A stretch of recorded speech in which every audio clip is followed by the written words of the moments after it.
1 ঘণ্টা যাবৎ আমি মায়ের সাথে হঠাৎ বাবা চলে আসে। এমনিতেই বাবাকে দেখে আমি ভীষণ ভয় পাই। তাই আমি কোনো উপায় না পেয়ে জানালার পর্দার আড়ালে লুকিয়ে পড়ি। এরপর আমার চোখের সামনে বাবা যা করল তা শুনলে আমি গ্যারান্টি দিয়ে বলতে পারি তোমাদের পানি চলে আসবে।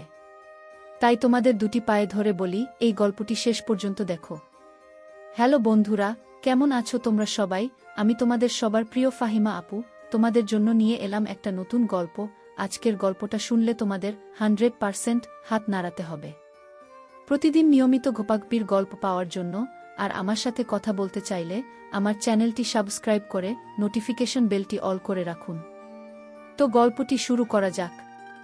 আমি সাজেদুল ইসলাম সাজ্জাদ, জাহাঙ্গীরনগর বিশ্ববিদ্যালয়ের প্রথম বর্ষের ছাত্র। ছোটবেলা থেকেই লেখাপড়ায় বেশ ভালো ছিলাম, নামাজ রোজা হতে শুরু করে সকল প্রকার ভালো কাজের আইডল ছিলাম। আমি আমাদের ঢাকায় নিজস্ব ভাষা রয়েছে। বাবা বিজনেস করেন, মা প্রাইমারি স্কুলে শিক্ষকতা করেন। আমার কোনো ভাইবোন নেই। বাবা মায়ের একমাত্র আদরের সন্তান আমি। সবকিছু ঠিকঠাকভাবে চলছিল আমার বিশ্ববিদ্যালয়ে ভর্তি হওয়ার আগ পর্যন্ত। জাহাঙ্গীরনগরে কোনো আত্মীয় স্বজন নেই। আমাদের মা খুব চাইছিল যেন আমাকে ঢাকায় ভিতরে কোনো প্রাইভেট ভার্সিটিতে ভর্তি করে দেওয়া হয়, কিন্তু আমি বা বাবা তা চাইনি।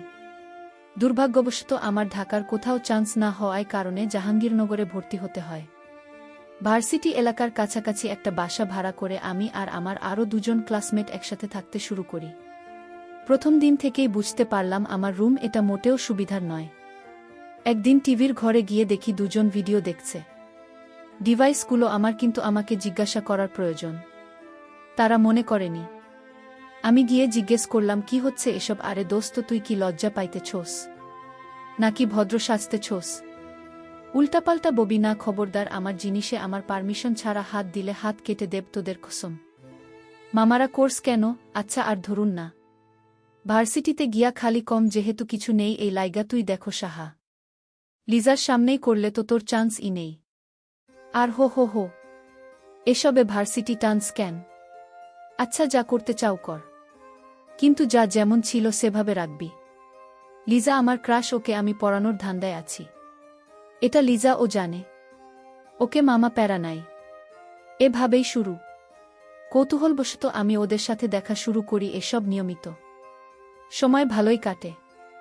অনেক বিষয় নিয়ে আমরা আলাপ করি। সেখান থেকেই আমার মাকে নিয়ে আমার মধ্যে ফ্যান্টাসি তৈরি হয়। ধীরে ধীরে এই চিন্তা আরও গভীরভাবে মাথায় গেঁথে বসে। ইতিমধ্যে ফাইনাল পরীক্ষা শেষ হয়ে গেছে। রেজাল্ট বেশ ভালো এসেছে। এবার নিজ বাসায় যাব। কিছুদিনের জন্য মাথার মধ্যে একটাই চিন্তা, এই 1 মাসে মাকে কিভাবে আমার হাতের মুঠোয় নিয়ে আসব। এবার মার বর্ণনায় আসি। নাম ফারজানা ইসলাম রুমি। মার বয়স প্রায় 40। বড়লোকি মেয়ে, কোটিপতি স্বামী, পড়াশোনায় অনেক উঁচু। তাই মায়ের হাঁটাচলা, কথাবার্তার ধরন এই মরণছাপ। মা 5 ওয়াক্ত নামাজ পড়েন, স্কুলে পড়ান, বাসায় নানা কাজ করেন। তাই মায়ের বয়স বোঝাই যায় না। গায়ের রং ফর্সা বা বাইরে গেলে এলাকা প্রত্যেকটা ছেলে হা করে তাকিয়ে থাকে। যদিও আমি কখনোই মাকে এভাবে ভাবতাম না, কিন্তু জাহাঙ্গীরনগর এই 2 বন্ধুর পাল্লায় পড়ে নিজের বিবেককে গোল্লায় ভাসিয়ে দিলাম। আজ ঢাকায় নিজের বাসায় এসেছি। রাত হয়ে গিয়েছে। বাবা মা দুজনেই উপস্থিত ছিল। বাবার সাথে হ্যান্ডশেক করলাম, আমার সাথে কোলাকুলি করলাম। তাকে ছাড়া সময়ের মধ্যে আলতো করে খোসা দিয়ে এলাম, এমনভাবে দিলাম যাতে টের না পায়। মা চমকে গেলেও কিছু প্রকাশ করলেন না। অ্যাক্সিডেন্ট ভেবে উড়িয়ে দিলেন। একসাথে ডিনার করতে বসে আমার জাহাঙ্গীরনগরের লাইফ, থাকার হালচাল, বাবার বিজনেস, এসব নিয়ে আলাপ করতে থাকলাম। আলাপের মাঝে মাঝে প্রাইমার দিকে তাকাচ্ছিলাম, তবে বাবা খেয়াল করেননি। আমার চেহারা খুব ফ্যাকাশে হয়ে গেল। খাওয়া দাওয়া শেষে আমরা গেস্ট রুমে কিছুক্ষণ আড্ডা দিতে বসলাম। বাবা হঠাৎই বড় একটা উপকার করে বললেন, উনি আজ সারাদিন কাজ করে তার এখন ঘুমিয়ে যাবেন। ব্যাস, গেস্ট রুমে এবার আমি আর মাইকা। কিছুক্ষণ এটা সেটা নিয়ে গল্প করার পর 2জন একসাথে সোফা ছেড়ে উঠলাম। মাকে হঠাৎ পিছন থেকে ধরে বললাম, মা, আমি তোমাকে ভালোবাসি। এভাবে ধরে আছিস কেন? ভালো তো আমিও তোকে বাসি রে পাগল। মা, এটা এই ভালোবাসা নয়। তোমাকে আমি অন্যভাবে ভালোবাসতে চাই, যেমনটা বাবা তোমাকে এককালে বাসত। যেভাবে আমি হয়েছি এখন, যে বাবা পারেন না সেটা তো আমি জানি না। তুই কি বলছিস এগুলো? মা আমার হাত 2টা নিচে নামিয়ে ঘুরে দাঁড়ালেন। আমি জানি আমি কি বলছি মা। তোমার একটা চাহিদা রয়েছে। এখনই উত্তর দিতে হবে না। তুমি ভেবেচিন্তে উত্তর দিও আমায়। আমি তো আর উড়ে যাচ্ছি না। এই বলে হামি দিয়ে আমার রুমে চলে আসলাম। মা ওখানে কিছুক্ষণ হতভম্ব হয়ে দাঁড়িয়ে রইল। আমি নিজের ঘরে শুয়ে বারবার চিন্তা করছিলাম, এভাবে অ্যাপ্রোচ করাটা কি ঠিক হল কিনা, কিন্তু আমি জানি মা বাবাকে বলবেন না। কারণ আমি ছোটবেলা থেকে খুবই বাধ্য ছেলে ছিলাম, আমাকে মা সম্পূর্ণ ভিন্ন রূপে চেনেন। তাই এই রূপটা দর্শন করার পর খানিকটা হিমশিম খায় স্বাভাবিক। পয়সা মাটিতে ফেলে দিয়েছি। এখন দেখি কতদূর পর্যন্ত গড়ায়। পরদিন আমি ঘুম থেকে উঠলাম খুবই সকালে, কিন্তু বাসায় এখনও সেটা কেউ টের পায়নি। মা বাবাকে নাস্তা করিয়ে বিদায় দিয়ে দিলেন। এরপর মা ঘরে উকি দিলাম, দেখলাম না একটা হিজাব পরে রয়েছেন। মা কখনো ঘরের মধ্যে হিজাব পরেন না। নিশ্চয়ই আমার জন্য এমন কাজ না বিট বিট করে নিজের সাথে কথা বলছিলেন। আমি নিজের কানকে বিশ্বাস করতে পারছি না, আমার নিজের গর্ভের ছেলে আমাকে এভাবে প্রস্তাব দিতে পারে। আমি কি ওর বাবাকে জানাব? না থাক। ওর বাবা এমনি হার্টের প্রবলেম, এসব বললে কোনো সময়ে কি করে বসে, হে আল্লাহ আমাকে শক্তি দাও, এসব অপকর্ম হতে আমাকে রক্ষা করো। আমি নিজের রুমে চলে এলাম। পরবর্তীকাল খুব সাবধানে ফেলতে হবে। মাকে দেখলাম বাহিরে চলে গেলেন, সম্ভবত স্কুলে পড়াতে। অন্য সময় মার 12টায় চলে আসার কথা, কিন্তু আজ 2টা গেল, তাও আসছেন না। অবশেষে উনি এলেন। আমি হাসি মুখে দরজা খুলে দিলাম, ওইসব প্রসঙ্গে আসতে দিলাম না। বললাম, না তুমি কি শপিংয়ে গিয়েছ? হ্যাঁ বাবা, দেখ তোর জন্য কিছু টি শার্ট এনেছি। থ্যাংক ইউ মা। দা ব্যাগগুলো আমার হাতে, তুমি রেস্ট করো। মা একটু প্রশান্তির হাসি দিয়ে চলে গেলেন। আমি মাকে ঠান্ডা পানি খাওয়ালাম। খুব গরম পড়েছে। মা তখন বোরকা খুলছিলেন। আমাকে দেখে থেমে গেলেন। না, তুমি এই গরমে কিভাবে এত কিছু গায়ে দিয়ে আছো? তোমার তো সিদ্ধ হয়ে যাওয়ার কথা। মা কিছু বললেন না, সংকোচ বোধ করতে লাগলেন। আমি মায়ের কাছে এসে বললাম, মা আমি তোমাকে আর জ্বালাব না। প্রমিস, যদি এখন তুমি আমাকে একটু ধরতে দাও। বাবা এমন করিস না প্লিজ। মা এখানে কোনো জোরাজুরি নেই। আমি সামান্য একটু ধরতে চাই মা। আমি তো বাইরের কেউ না। মা কিছুক্ষণ চুপ করে রইলেন। এরপর বললেন, ধর, কিন্তু এই ধরা পর্যন্তই, আর কিছু না, খবরদার। আমার লক্ষ্মী মা। মা অনেক ধন্যবাদ। দেখেছ, তুমি অকারণে ভয় পাচ্ছিলেন। আমি কি তোমাকে কোনো কষ্ট দিয়েছি বলো? মা চুপ করে রইলেন, নীরব সম্মতি। পরীক্ষার পর বিরাট ছুটি চলছে, তাই মায়ের কাছাকাছি থাকার জন্য মায়ের স্কুলে খণ্ডকালীন শিক্ষকের চাকরি নিয়েছি। স্কুল আমাদের বাসা থেকে প্রায় 3 কিলোমিটার দূরে। আমার বাইক আছে, তা দিয়ে স্কুলে যাতায়াত করি। মাঝে মাঝে মাকে নিয়েও স্কুলে যাই। নার্সারি থেকে 5ম শ্রেণীর শিক্ষার্থী রয়েছে স্কুল। আমি গণিত শিক্ষক হিসেবে যোগ দিই। 1 মাস ক্লাস নিতে পুরো স্কুলে আমার সুনাম ছড়িয়ে পড়ে। বাচ্চাদের অভিভাবকরা তাদের সন্তানদের প্রাইভেট পড়ানোর জন্য অনুরোধ করতে থাকে। আমি প্রথমে প্রাইভেট পড়াব না বলি, কিন্তু অভিভাবকদের অত্যাধিক অনুরোধের জন্য সে রাজি হই। যেহেতু এখন হাতে অন্য কাজ নেই, তাই একটা ব্যাচ পড়ানো শুরু করি। 3 থেকে 4 জন বাচ্চাকে পড়াই স্কুল ছুটির পর। এদের মধ্যে একটা ছেলের নাম ফাহিম, খুবই দুষ্টু। সে অন্য বাচ্চাদের সাথে মারামারি করার কারণে ওর আম্মু একদিন আমার সাথে দেখা করে ওকে বাসায় গিয়ে কাপড় আনতে বলে। কিন্তু আমি বলি যে আমার সময় নেই। স্কুল ছুটির পর এক ব্যাচের বেশি পড়ানো সম্ভব নয়। তখন ফাহিমের আম্মু বলে, তাহলে সন্ধ্যায় ওদের বাসায় গিয়ে একা পড়াতে। কেননা ফাহিম খুবই দুষ্টু ও পড়াশোনায় খুব কাঁচা। তাই ওকে একা পড়ার জন্য ওর আম্মু খুব অনুরোধ করতে থাকে। শেষে আমি রাজি হলাম। ওদের বাসায় স্কুল থেকে সামান্য একটু দূরে। তবুও মহিলার কথায় ওনার বাচ্চার জন্য রাজি হই। আসলে মহিলা নয়, বরং যুবতী মেয়ে বলাই বাহুল্য। কেননা ফাহিমের আম্মুর বয়স 27-28 বছরের বেশি হবে না। উনার নাম রুবিনা। রুবিনার একমাত্র ছেলে ফাহিম ক্লাস 3তে পড়ে। ওর সঙ্গে থাকলে ইতালি। দোতলা বাড়িতে ছেলেকে নিয়ে একাই থাকে। তো প্রতিদিন স্কুল টিউশনি শেষে বাসায় ফিরে দুপুর 2টায়। বাসায় এসে খাওয়া বিশ্রাম শেষে সন্ধ্যার দিকে বাইক নিয়ে রুবিনার বাসায় যাই ওর ছেলেকে পড়াতে। বলে রাখি যে রুবিনা ভালোই সচ্ছল। স্বামী ইতালি থাকায় ভালোই আছে। আমাকে 5,000 টাকা টিউশনের জন্য দেবে, আর তার সঙ্গে বাইকের তেলের খরচের জন্য এক্সট্রা টাকাও দেবে। এত অফার পেয়ে রাজি হয়ে যায়। তো নিয়মিত ওদের বাসায় গিয়ে ওর ছেলেকে পড়াতে লাগলাম। পড়ার মাঝে প্রতিদিনই বিভিন্ন খাবার, ফল ইত্যাদি দেখার জন্য। মাঝে মাঝে রাতের খাবারও খেয়ে আসি ওদের বাসা থেকে। আমি লক্ষ্য করি আমার প্রতি রুবিনার একটা দুর্বলতা রয়েছে, কিন্তু সেটা ওকে বুঝতে দিলাম না। সে প্রায়ই আমাকে বিভিন্ন ইশারা ইঙ্গিতে আমার দৃষ্টি আকর্ষণের চেষ্টা করে। আমি দেখতে সুদর্শন, ফর্সা ও লম্বা, বয়স 20 বছর।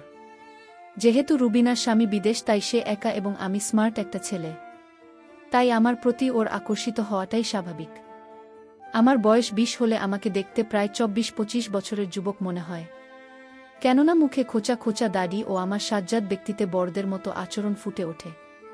তাই রুবিনা ও আমার প্রতি আকর্ষণ ফিল করে। রবিনা দেখে খুবই ভালো দেখতে, তামিল নায়িকা আনুশকা শেঠির মতো হুবহু। লম্বা ও 5 ফুট 6 ইঞ্চির মতো হবে। আমি লক্ষ্য করি সে প্রতিদিন তাই তো পরে। আমি ইতস্তত ফেল করলেও সে আমার সামনে ঘুরঘুর করে। কিছুক্ষণ পর পর এটা ওটা খাবার, ছেলের খাতা কলম নিয়ে আসে আর আমার দিকে লক্ষ্য রাখে যেন আমি ওর দিকে তাকাই। আমি সব বুঝতে পারলেও রুবিনাকে কিছু বুঝতে দিলাম না। এভাবে প্রায় 1 মাস চলে গেল। আমি স্কুলে চাকরি ছেড়ে দিলাম, কিন্তু রুবিনা ছেলেকে পড়াতে থাকলাম। এই 1 মাসে রবিনার সাথে আমার ভালো সখ্যতা গড়ে উঠেছে। বলা চলে অনেক ফ্রি হয়ে গেছি আমরা। রুবিনাকে আমি ভাবি বলে সম্বোধন করি। প্রতিদিনই ওর ছেলেকে হোমওয়ার্ক করতে দিয়ে ওর সাথে কথাবার্তা বলি। 1 ঘন্টার প্রাইভেটে 2-2.5 ঘন্টা থাকি ওদের বাসায়। বিভিন্ন বিষয় নিয়ে রুবিনার সাথে কথাবার্তা বলি। একদিন আমার গার্লফ্রেন্ড সম্পর্কে জিজ্ঞেস করে সে। আমি বলি আমার কোনো গার্লফ্রেন্ড নেই। রুবিনা তা শুনে অবাক হয়ে যায় আর বলে, এমন হ্যান্ডসাম ছেলের গার্লফ্রেন্ড নেই? তার কথা শুনে আমি হাসলাম। রুবিনা বলে, আমার বয়স যখন 15 তখন আমার বিয়ে হয়। কোনোদিন প্রেম করার সুযোগ পাইনি। হা হা। আমি বললাম, সমস্যা কি? আপনার স্বামীর সাথে প্রেম করবেন? আমার স্বামী 2-2.5 বছর পর পর দেশে আসে। প্রেম করার সুযোগ নেই। স্বামী প্রবাস থাকলে এটা একটা সমস্যা। হ্যাঁ যাক, বাদ দাও, দুঃখের কথা। তোমার কথা বলো। ভার্সিটিতে ভর্তি হয়েছ? জাহাঙ্গীরনগর বিশ্ববিদ্যালয়ে ভর্তি হলাম। ওয়াও, জাহাঙ্গীরনগর। সেখানের পরিবেশ খুব সুন্দর। হ্যাঁ, কিছুদিন পর ক্লাস শুরু হবে। ও আচ্ছা সাজ্জাদ, সামনে শুক্রবার কি তুমি ফ্রি আছো? হ্যাঁ, কেন? ফাহিম বলল, কোরবানির ঈদের পর ঘুরতে যাবে কোথাও? গতকাল তো ঈদ গেল, এখন স্কুল ছুটি। তাই সে বায়না ধরেছে নন্দন পার্ক যাবে। আমি তো চিনি না, তাই তোমাকে সঙ্গে নিয়ে যেতে চাই যদি তুমি ফ্রি থাকো। আর কি, নন্দন পার্ক তো আমাদের ভার্সিটি থেকে সামান্য দূরে। তাছাড়া আমি ফ্রি আছি। শুক্রবার কখন যাবেন বলেন? এই সকাল 10টার দিকে। দেখি আমি একটা হাই লাখ গাড়ি ভাড়া করব। তুমি সকালে চলে এসো। আমি ও ফাহিম রেডি থাকব। ওকে। শুক্রবার সকালে রুবিনাদের বাসায় যায়। গিয়ে দেখি ফাহিম বাড়ির সামনে গাড়িতে উঠে তার আম্মুকে ডাকছে আসার জন্য। আমি, ফাহিম কেবলি পিচ্ছি, তোমার আম্মু কই? সে বলে, রেডি হইতেছে। আমি বলি, তুমি গাড়িতে গান শোনো, আমি তোমার আম্মুকে নিয়ে আসি। আমি বাসায় ঢুকে দোতলায় রুবিনার রুমে ঢুকে পড়ে একটা অপ্রস্তুত মুহূর্তের মধ্যে পড়ে যায়। রুমে ঢুকেই দেখি রুবিনা শর্ট জিন্স পরে আয়নার সামনে দাঁড়িয়ে আছে। এমন সময় আমি ঢুকে পড়ি, আসে আমায় দেখে ফেলে। সাজ্জাদ, শরীর ভাবি। আমি দরজায় নক করতে ভুলে গেছিলাম, কিছু মনে করবেন না। আমি বাইরে দাঁড়ালাম। আমি দ্রুত বাইরে চলে গেলাম। ভেতর থেকে রুবিনা ডাকল আমায়, সাজ্জাদ ভেতরে এসো, একটু প্রয়োজন। রুবিনার কথায় ভেতরে ঢুকে দেখি একই অবস্থা। সে আয়নার সামনে দাঁড়িয়ে হুক লাগাতে পারছে না। সাজ্জাদ, আমার হুক লাগাতে পারছি না, কাজটা একটু করে দাও প্লিজ। আমি চোখ বন্ধ করে কাজটা করতে চাই। না, চোখ খোলা রেখো, সমস্যা নাই।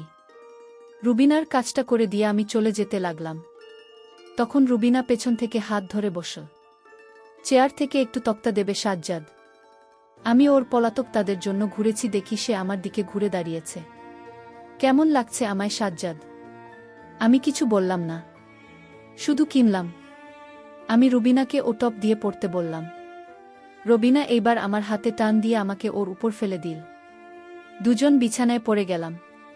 আমি উঠে যেতে লাগলাম, কিন্তু রুবিনা আবার আমায় ওর উপর ফেলে দিয়ে বলল, আমায় তোমার কেমন লাগে?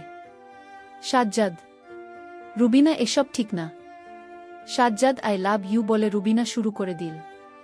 আমি এক সময় রুবিনাকে ছাড়িয়ে উঠে দাঁড়িয়ে বলি, রুবিনা প্লিজ থামো, এসব ঠিক না। কেন সাজ্জাদ, আমি কি দেখতে খারাপ? আমি কি তোমার ভালোবাসা পেতে পারি না? প্লিজ রুবিনা, তুমি বিবাহিত বলে আমি বাইরে চলে গেলাম। বাইরে গিয়ে আমি গাড়িতে উঠলাম।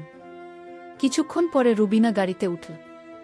আমি সামনের সিটে ও রুবিনা এবং ফাহিম পিছনের সিটে বসল। আমি ড্রাইভারকে বললাম গাড়ি ছাড়তে।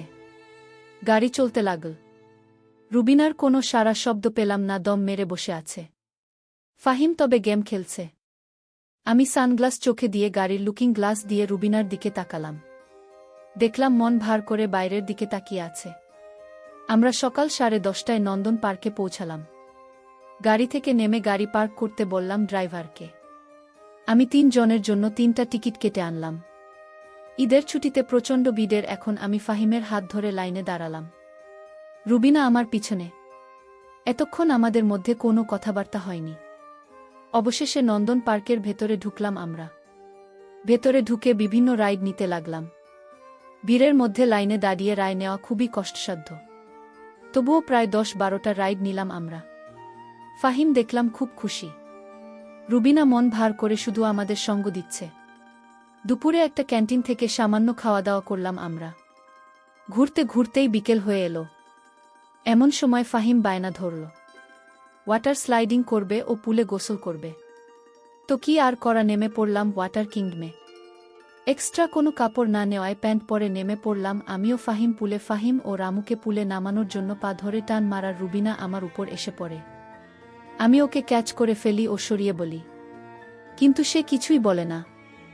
আমি ফাহিমকে নিয়ে পুল এ খেলা করতে থাকি। আমি ফাহিমকে নিয়ে স্লাইড দিনের জন্য টিউব দিয়ে উপরে যায়। এমন সময় দেখি নিচে কয়েকজন বখাটে ছেলে রুবিনাকে ঘিরে আছে, নিয়ে আজেবাজে কথা বলছে, যেমন একা নাকি আমরা আছি ইত্যাদি। এসব দেখে ফাহিমকে বলি, তুমি এখানে দাঁড়াও, আমি আসছি। আমি সোজা রুবিনার কাছে চলে যাই এবং গিয়ে ওকে আড়াল করে দাঁড়িয়ে এক বখাটে মুখে মারে ঘুষি। এই দেখে বাকি 4-5 জন আমাকে ঘিরে ধরে এবং আমাকে এলোপাথারি মারতে থাকে। তা দেখে রুবিনা চিৎকার করলে সিকিউরিটি গার্ডরা এসে আমাকে উদ্ধার করে। সিকিউরিটি গার্ড বলে যে কি হয়েছে। আমি বলি যে এই বখাটেরা আমার বুকে বিরক্ত করছিল, তাই ওদের বাধা দেওয়ায় আমার উপর আক্রমণ করে। রুবিনাকে আমার বুকে বলায় সে চমকে ওঠে। অতঃপর সিকিউরিটি গার্ডরা বখাটেদের নিয়ে যায়, আর আমিও ফাহিম ও রুবিনাকে নিয়ে বের হয়ে আসি। খুব ব্যথা লাগছে, ক্লিনিকে চলে যায়। আমি বললাম, আরে না, কিছু হয়নি আমার। এ সময় পার্ক কমিটির কিছু লোক আমাদের সামনে এসে বলে যে আপনারা চাইলে ওই বখাটেদের বিরুদ্ধে সাহায্য করতে পারেন এবং আমরা ওদের নামে থানায় মামলা করব। আমি বললাম, থাক, এত ঝামেলার দরকার নেই বলে আমরা চলে এলাম। গাড়িতে উঠে রওনা দিলাম বাড়ির উদ্দেশ্যে। সন্ধ্যা হয়ে এসেছে, আবার আকাশ কালো হয়ে বজ্রপাত হচ্ছে। মনে হল ঝড় হবে। মাঝপথে বিশাল বৃষ্টি শুরু হলো। বাসায় পৌঁছলাম ততক্ষণে রাত 8টা বাজে। গাড়ি থেকে নেমে ফাহিমকে কোলে নিয়ে ওদের বাড়িতে ঢুকলাম পুলে গোসল করে। ও এখন বৃষ্টিতে সবাই পুর অভিযান। ফাহিমকে নামাতেই দেখি গাড়িওয়ালা গাড়ি নিয়ে চলে গেল। আমি পেছন থেকে ডাকলাম, ওই থাম, আমি বাসায় যাব কিভাবে? রবিনা তখন বলল, বাইরে খুব ঝড় আর রাত অনেক হয়েছে, আজ রাতে এখানে থেকে যাও, তাছাড়া এমন সময় এত দূরে যেতেও পারবে না। আমি বললাম, না, থাকা সম্ভব না বলে ফোন খুঁজতে লাগলাম। প্যান্টের পকেটে ফোনটা ছিল, খেয়ালই করেনি। পানিতে ভিজে নষ্ট হয়ে গেল। তাই রুবিনাদের বাসায় আজ রাত থাকতে হবে। রুবিনা আমাকে দোতলায় একটা রুম দেখিয়ে বলল, এই রুমে থাকো, তুমি আগে বাথরুমে গিয়ে গোসল করে আসো। কাপড় তো পুরো ভিজা, পূর্ব কি, তুমি বাথরুমে যাও, আমি ব্যবস্থা করছি। আমি বাথরুমে কাপড় খুলে গোসল সেরে বাইরে এসে দেখি একটা তোয়ালে আর রুবিনার টি শার্ট রাখা বিছানায়। কি আর গলার টি শার্ট পরে তোয়ালে লুঙ্গির মতো পরলাম। খিদে পেয়েছে খুব। মারামারি করায় মাথায় সামান্য ব্যথা করছে। দেখলাম রুবিনা হাতে করে খাবার নিয়ে এসেছে। বলল, বাসায় রান্না করা কিছু ছিল না, তাই এই দিন পুজো করলাম, কিছু মনে করো না। আমি বললাম, কোনো সমস্যা না। আপনি খেয়েছেন? রবিনা খেয়েছি বলে বাইরে গেল। আমি খাওয়া শেষ করলাম। এমন সময় রুবিনা ফার্স্ট এইড বক্স নিয়ে এল। আমাকে বলল, সাজ্জাদ, দেখি সামান্য মলম লাগিয়ে দিই, বলে সে আমার ঘাড়ে ও হাতে মলম লাগিয়ে দিল। আমাকে বিছানায় শুয়ে পড়তে বলল। আমি বিছানায় শুয়ে পড়লাম। ফাহিম ঘুমিয়ে পড়েছে। রুবিনা বলল, কিছু মনে না করলে তোমার মাথায় ম্যাসাজ করে দেয়। আমি ঘাড় নাড়লাম। রবিনা আমার ঘাড় ম্যাসাজ করতে লাগল। সাজ্জাদ, সকালের ঘটনার জন্য সরি। আমি চুপ ছিলাম, মনে কিছু নিও না সাজ্জাদ। আমি একাকী থাকতে থাকতে অসহ্য যন্ত্রণায় ভুগতেছিলাম। তাই তোমাকে দেখে নিজেকে কন্ট্রোল করতে পারিনি। আমিও তোমাকে সবার সামনে আমার বউ বলে ফেলেছি। আমিও দুঃখিত। তুমি তো আমাকে বাঁচানোর জন্যই সব করেছ। রুবিনার কথা শেষ হওয়ার আগেই বিদ্যুৎ চলে গেল। পুরো ঘর অন্ধকার হয়ে গেল। আমি বিছানায় শুয়ে, রুবিনা আমার মাথার পাশে বসা। বাইরে প্রচণ্ড বৃষ্টি হচ্ছে। এমন সময় প্রকাণ্ড এক বজ্রপাত হল। রুবিনার সঙ্গে সঙ্গে আমাকে জাপটে ধরল। বজ্রপাত থামলে রুবিনা আমাকে ছেড়ে দিল। বলল, আমি মোমবাতি নিয়ে আসি। রবিনা মোমবাতি আনতে গেল আর আমি রুবিনার কথা চিন্তা করতে লাগলাম। যুবতী একটা মেয়ে, 24-25 বছর বয়স। বিয়ের পর থেকেই স্বামী বিদেশ, 2 বছর পর পর দেখা হয়। স্বাভাবিকভাবেই ভয়াবহ জীবন পার করছে। তারও কামনা বাসনা আছে। আমি কি তাকে একটু সুখ দিতে পারি না? সে বিবাহিত, তবু তার ভালোবাসার অধিকার আছে। আমার প্রতি তার একটা দুর্বলতা আছে। সে তো আমায় বলেছে যে সে আমায় ভালোবাসে। আমি কি তাকে একটু ভালোবাসা দিতে পারবো না? ভাবতে ভাবতে রুবিনা মোমবাতি নিয়ে টেবিলে রাখল। আমি বিছানা ছেড়ে দাঁড়ালাম। রুবিনা, তোমাকে একটা কথা বলতে চাই। কি বলো? I love you too. আমার কথা শুনে রুবিনা অবাক হয়ে গেল। সত্যি?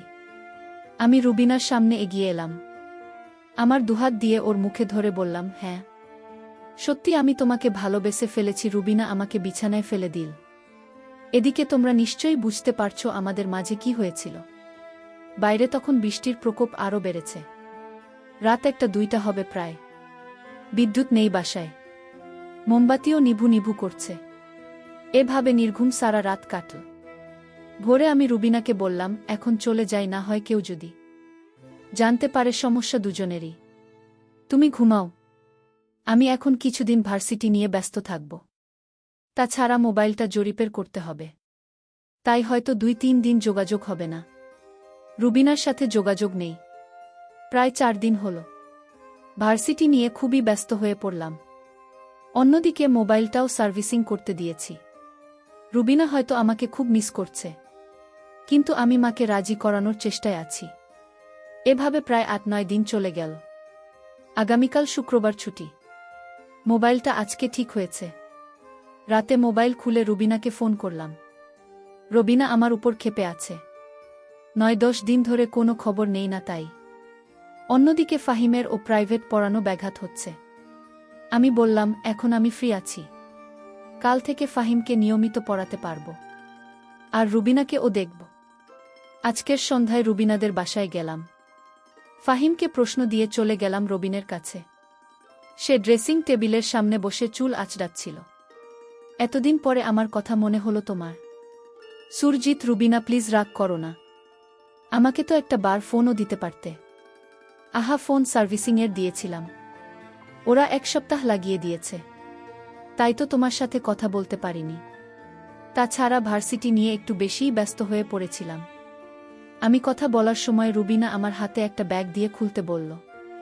ব্যাগ খুলে দেখি একটা আইফোন মোবাইল। এটা তোমার জন্য। এত দামি ফোন আমি নিতে পারব না রবিনা। আমার স্বামী গতকাল এটা পাঠিয়েছে। আমার জন্য আমি আইফোন চালাতে পারি না। তাই এটা তোমাকে গিফট করলাম। তোমার না 10 তারিখে জন্মদিন মনে করে। এটা অগ্রিম গিফট। আমার জন্মদিন তুমি জানো কিভাবে? বুদ্ধ, তোমার ফেসবুকেই তো দেওয়া আছে। ও হ্যাঁ, এই 10টা দিন আমি শুধু তোমার কথাই ভেবেছি। এখন আমি ফ্রি আছি রুবিনা। এখন আর তোমাকে যন্ত্রণা দেব না। হঠাৎ ফাহিমের ডাক শুনলাম, স্যার হোমওয়ার্ক শেষ। আমি রুবিনাকে বললাম, অপেক্ষায় রইলাম তোমার। প্রিয় বন্ধুরা, গল্পটি ভালো লাগলে অবশ্যই কমেন্ট করে জানাবেন। আর নিয়মিত এমন আলাদা স্বাদের গল্প শুনতে ভিডিওটিতে লাইক এবং চ্যানেলটিকে সাবস্ক্রাইব করে সাথেই থাকুন। আর হ্যাঁ, নোটিফিকেশন বেলটি অল করে রাখবেন, যাতে পরবর্তী গল্প সবার প্রথমে আপনাদের কাছে পৌঁছে যায়। ধন্যবাদ বন্ধুরা। ধন্যবাদ সবাইকে।